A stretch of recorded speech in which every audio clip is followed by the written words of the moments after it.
YSRCP party ఓటమి తర్వాత కార్యకర్తలను పక్కన పెడితే రాష్ట్రంలో కూటమిలో ఉన్న వాళ్ళు కూడా ఆశ్చర్యపోయి ఏం జరిగింది, ఎందుకు ఇలా వైఎస్ఆర్సీపీ ఓడిపోయిందని ఆశ్చర్యంలో మునిగి తేలారు. నిజానికి కూటమిలో ఉన్న సభ్యులు కూడా చాలామందికి టీడీపీ గెలుస్తుందని ధైర్యం నమ్మకం లేకనే సైలెంట్గా ఉన్నారు. మరి ఏం జరిగింది? ఓటమి తర్వాత జగనన్న బయటికి వచ్చారు, చెప్పారు, ఇంతమందికి సహాయం చేశాను నేను, వాళ్ళ ఓట్లన్నీ ఎటుపోయాయి అని ఆయన అడిగారు. అందరి ఓట్లు ఈవీఎంల్లోనే ఉన్నాయన్న. ఈవీఎంల్లో వాళ్ళ ఓట్లు ఉన్నాయి, ఉన్నవి వాళ్ళ ఓట్లే, నువ్వు సహాయం చేసిన వాళ్ళ ఓట్లే. మీరు జనానికి చేసిన మేలు కన్నా వాళ్ళు నమ్మిన చెడు ఎక్కువైంది ఇక్కడ. ఓటమి తర్వాత కొన్ని వందల మందితో నేను ఇంటరాక్ట్ అవ్వటం జరిగింది. జగన్ ఓటమికి కారణాలు ఏంటి, పార్టీలో అంతర్గతంగా ఎన్ని సమస్యలున్నా బయట జనం ఎదుర్కొంటున్న సమస్యలు మీ ముందరికి ఎవరు తీసుకొచ్చారో ఎవరు తీసుకురాలేదో తెలియదు. కానీ మరి ఆ సమస్యలు ఎదుర్కొంటున్నప్పుడు మీ సలహాదారులు కానీ మీ చుట్టూన మంది మాగదులు కానీ ఎందుకు స్పందించలేదు, ఎందుకు మీ ముందర తీసుకురాలేదు? పోనీ మీరు కూడా రోజు ఛానల్స్ చూస్తున్నారు, ఆ పెయిన్ ఏంటి, వాళ్ళు ఏమనుభవిస్తారు, ఎందుకు చూడలేకపోయారు? సో అతి ప్రధానమైన 3 భయంకరమైన కారణాలు ఉన్నాయి. ఆ 3 భయంకరమైన కారణాలు ఏబిఎన్ అని ఒక ఛానల్లో రోజు మన మీద వేస్తున్నా మనం దాన్ని పట్టించుకోకపోవడానికి ప్రధాన కారణం వాళ్ళు మన మీద నిందలేస్తున్నారని మనం అనుకోవటం. కానీ ఈ 3 ప్రధానమైన ఛాలెంజెస్ని మనము అడ్రస్ చేయకపోవటం అతిపెద్ద దెబ్బకు కారణమైంది. నెంబర్ 1, మందు. మద్యపాన నిషేధం అని మనం మాట్లాడినప్పుడు మద్యపాన నిషేధాన్ని సాధించాల్సి ఉండాల్సింది. కానీ మద్యపాన నిషేధాన్ని మీరు ఇంకో రూపంలో సాధించాలనుకున్నారు. రేట్లు పెంచడం వల్ల జనాలు మందు తాగడం మానేస్తారు, సో దట్ మద్యపాన నిషేధం సాధ్యమవుతుంది. ఎన్టీఆర్ లాంటి సీనియర్ నాయకుడు, అతిపెద్ద చరిష్మా ఉన్న నాయకుడు మద్యపాన నిషేధాన్ని తీసుకొస్తే ఎత్తి అవతల పారేశారు జనం. జనానికి మందు కావాలి, జనాల పడుతున్న తమ టెన్షన్లను బాధలు మర్చిపోవడానికి మందు కావాలి, స్టేటస్గా చూపించుకోవడానికి మందు కావాలి. మీ ఆలోచన మంచిదే, మీరు తండ్రిలాగా ఆలోచించారు. ఎంతమంది పిల్లలు తమ తండ్రి మాట వింటారు? అదే జరిగింది మీకు ఇప్పుడు. మందు కావాలి మాకు, నీ వల్ల మేము తెలంగాణలో మందు కొంటున్నాం, నీ వల్ల మేము పక్క రాష్ట్రానికి వెళ్ళి మందు కొంటున్నాం. అండ్ ఈ మందు విషయంలో ఈ చిన్న ఈ యూట్యూబ్ వీడియోలు, వెబ్ సిరీస్ వీళ్ళు కామెంట్ చేస్తున్నప్పుడు కూడా మీరు ఎందుకు స్పందించలేదు?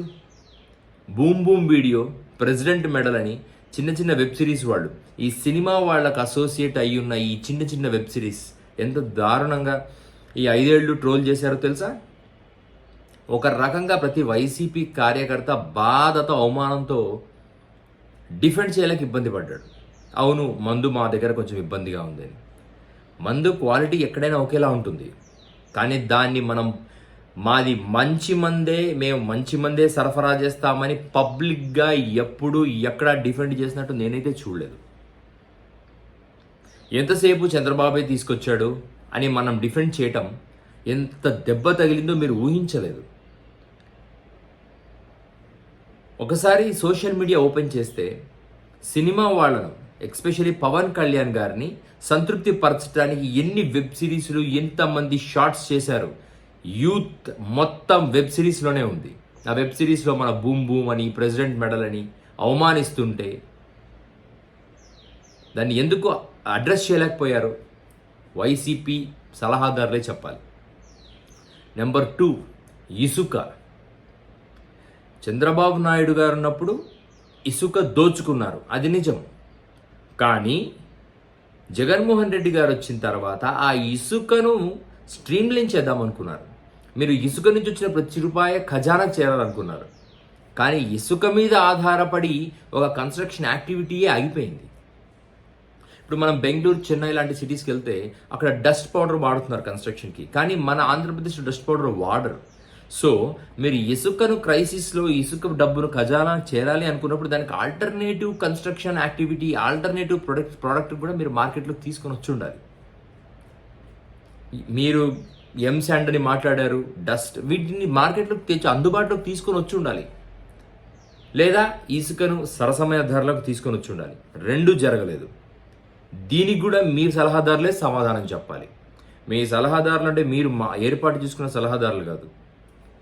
ఈ సలహాదారుల విషయం నేను ఇప్పుడు రాష్ట్రంలో మాట్లాడతాను.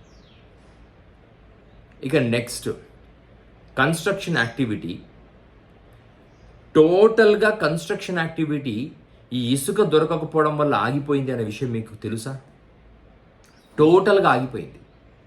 ఒక మధ్యతరగతి వాడు ఒక ఇల్లు కట్టాలి అన్నప్పుడు 100 మంది కూలీలను తీసుకుంటాడు. ఇసుక సరసమైన ధరలు దొరికినప్పుడు ఆ 100 మంది కూలీలకు పని దొరుకుతుంది. ఇసుకనే అత్యధిక ధరకు పోతున్నప్పుడు వాడు కూలీకి ఇచ్చిన ప్రతిసారి మన ప్రభుత్వాన్ని తిట్టుకున్నాడు, కూలీగాడు వాడికి కూలీ రాని ప్రతిసారి మన ప్రభుత్వాన్ని తిట్టుకున్నాడు.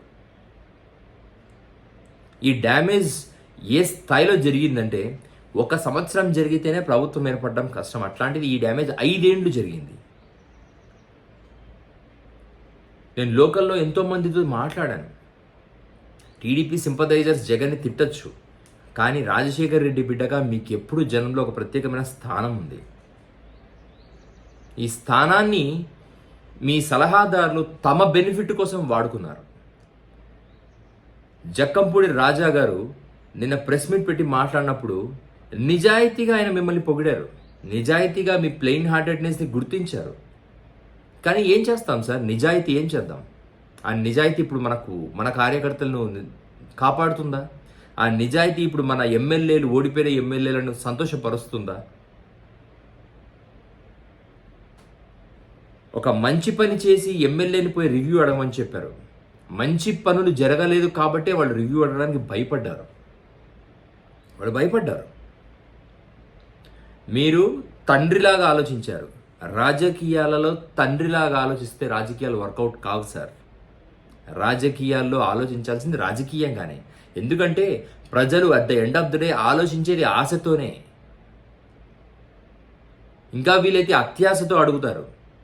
అంతేగాని నువ్వు రాజశేఖర్ రెడ్డివి కొడుకు కాబట్టి నిన్ను గెలిపిస్తాం, కానీ నువ్వు నీకు నచ్చినట్టుగా చేస్తానంటే మేము యాక్సెప్ట్ చేయలేము అన్నదే ఈ తీర్పు. పిల్లలకు పాఠాలు చెప్తాను సార్, పిల్లలకు పాఠాలు చెప్తామని ఎంతోమంది పెద్ద పెద్ద టీచర్లే బళ్ళ చుట్టూ, ఇళ్ళ చుట్టూ తిరుగుతారు సార్. వాళ్ళు ఎవరు పిల్లలు పాఠాలు చెప్పించుకోవడానికి రారు. 100లో 1 2 రియాక్ట్ అవుతారు. అది మంచే, మళ్ళీ ఎందుకు సార్ రారు? అదే జరిగింది ఇప్పుడు కూడా. మీరు మంచి చేయాలని చూశారు, కానీ మంచి జనానికి పెద్దగా తీసుకోరు సార్. రాజకీయాలంటే మంచి చేయటం కాదు, రాజకీయాలు చేయటం. మీరు మంచి చేస్తానంటూ వస్తే ఎలా సార్? ఇప్పుడు మిమ్మల్ని నమ్ముకున్న కార్యకర్తలు, మిమ్మల్ని నమ్ముకున్న ఎమ్మెల్యేలు, ఎంపీలు. కానీ పర్వాలేదు, మీరు ఇప్పుడు రాజకీయాలు చేయండి, వాటిల్లో మంచిని ఇంకార్పొరేట్ చేయండి. మంచికి పోయి రాజకీయాలు వదులుకోకండి, మంచి రాజకీయాలు చేయండి దయచేసి. అండ్ ఇప్పుడు వైసీపీ రాబోయే రోజుల్లో కూటమి నుంచి, సెంట్రల్ గవర్నమెంట్ నుంచి రకరకాల ఛాలెంజెస్ని ఎదుర్కోవాల్సి వస్తుంది. ఆ ఛాలెంజెస్ని కూడా నేను రాబోయే వీడియోలో ఎక్స్ప్లెయిన్ చేస్తాను. ఆ ఛాలెంజెస్ని వైసీపీ వర్గం ఎంత సమాయుక్తంగా ఎదుర్కోవాలి అది కూడా నేను ఎక్స్ప్లెయిన్ చేస్తాను. పర్వాలేదు, ఓటమి గెలుపు సహజం. 10 సీట్లకు పడిపోయామని బాధపడాల్సిన అవసరం లేదు. ఒక్కడిగా మొదలయ్యి 60 మందిగా చేరి 155 మందికి చేరి మళ్ళీ చివరికి 10తో ముగిలి, అవును బాధపడాల్సిన విషయమే. బట్ డోంట్ వరీ, వైసీపీ కార్యకర్తలు నేను చెప్పేది ఒకటి, స్క్రాచ్తో మొదలుపెట్టాం, మధ్యలో ఒక చిన్న తడబడ్డాం, కింద పడ్డాం. దాని గురించి బాధపడాల్సిన అవసరం లేదు. మంచి రాజకీయాలు చేసే క్రమంలో నాయకుడితో సహకరిస్తూ, నాయకుడు కూడా మనకు సహకరిస్తాడని నమ్ముతూ, ఒక మంచి ఆంధ్రప్రదేశ్ భవిష్యత్తుపై ధ్యాసతో కరెక్ట్ డైరెక్షన్లో నడవడానికి వైసీపీ సైన్యం సిద్ధం. నడిపించడానికి మీరు సిద్ధంగా ఉండండి. జగన్మోహన్ రెడ్డి గారు. కాకపోతే ఈసారి అందరి ఒపీనియన్స్ తీసుకోండి. మిమ్మల్ని ఎప్పటికీ ఆంధ్రప్రదేశ్ ప్రజలు ఆదరిస్తారు. మీరు ఆ ఆదరణను గ్రాంటెడ్గా మాత్రం తీసుకోకుండా అందరినీ యాక్సెప్ట్ చేయండి. We are stand by you. Thank you sir.